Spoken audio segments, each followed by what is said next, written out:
And it's so crazy because there were so many times like football practice would be ending, and I'm sitting over here getting ready to walk home, and he would come over and say, Dontaye, jump in the car, I'm gonna take you home. And I'm like, man, I only live a mile away, like, bro, I could walk home. Right. You know, but I didn't understand how many traps were out there. Mm-hmm. You know what I'm saying?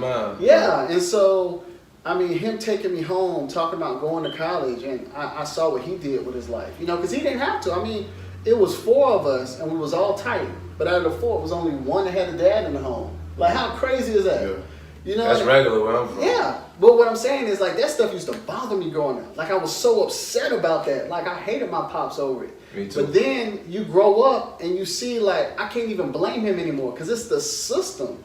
It's what they've done to black men in general. It's been on us to overcome it, and that's the hardest part. You know what I'm saying? Right. Is taking, like, if you think about it, I had to take on, gosh, what, 300 years, 400 years of stuff that was done to black men and say, you know what, I'm going to end it with me. I'm going to fix me. I'm going to work on fixing me so this doesn't happen to my kids. And being that, not to cut you off, but being that you did it, you don't feel like the generation before you could have did it? Because I don't give my pops no slack because of that. And like, I love them. I don't disrespect them. I met him when I was 30, but I'm definitely not going to give you no excuses of what the generation did before, because our generation, we faced some real shit too. But you know, what I'm coming to understand as I get older is I can't tell somebody how to react to the pressure that they're feeling. You know what I'm saying? I can't tell somebody how to handle their own, because that stuff is PTSD. That's what it is. It's post-traumatic stress disorder. I can't tell you how to handle that. Like, me and this guy, we got into it because, you know, he felt like, oh man, you know, everybody got a different situation. I made it out. Everybody should be able to make it out. And I'm like, you can't put that type of pressure on everybody because you don't understand. Like, I got a homeboy in prison right now on murder charges, you know, and he didn't even kill anybody. He was going to rob somebody, and the homeowner shot his friend, and he got charged with the murder.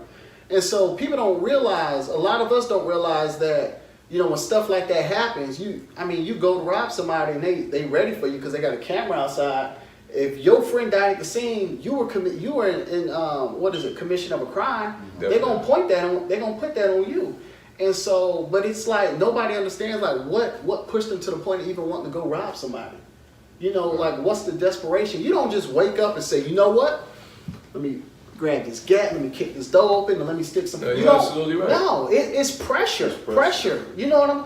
They say, yeah. They say pressure bursts pipes. Pressure forces you to commit crimes. And I mean, it's poverty, you know, and that stuff is deep. And so that's why I said, like, when I see these opportunities to come back and talk to kids, like me and a group of the guys that I work with, we went to Columbia High School for career day and made sure we were out there talking to the kids because I think it's important. You know, I see the guys that, you know, they took the responsibility of helping me, you know, to become a man.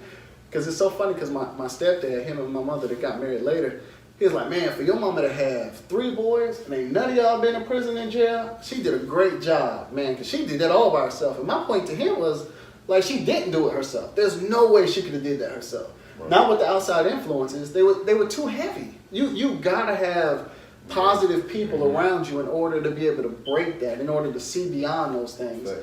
And goes so, back to the village you always talk about. Yeah, it takes a village. Definitely. And people don't. It's a system. Yeah, people don't. Well, I mean, so if we don't have a village of our own, what village attracts us? Right. The prison. Mm-hmm. You know, the streets, drugs. If we don't got one, they got one for you. And so you've got to take some sort of ownership in it.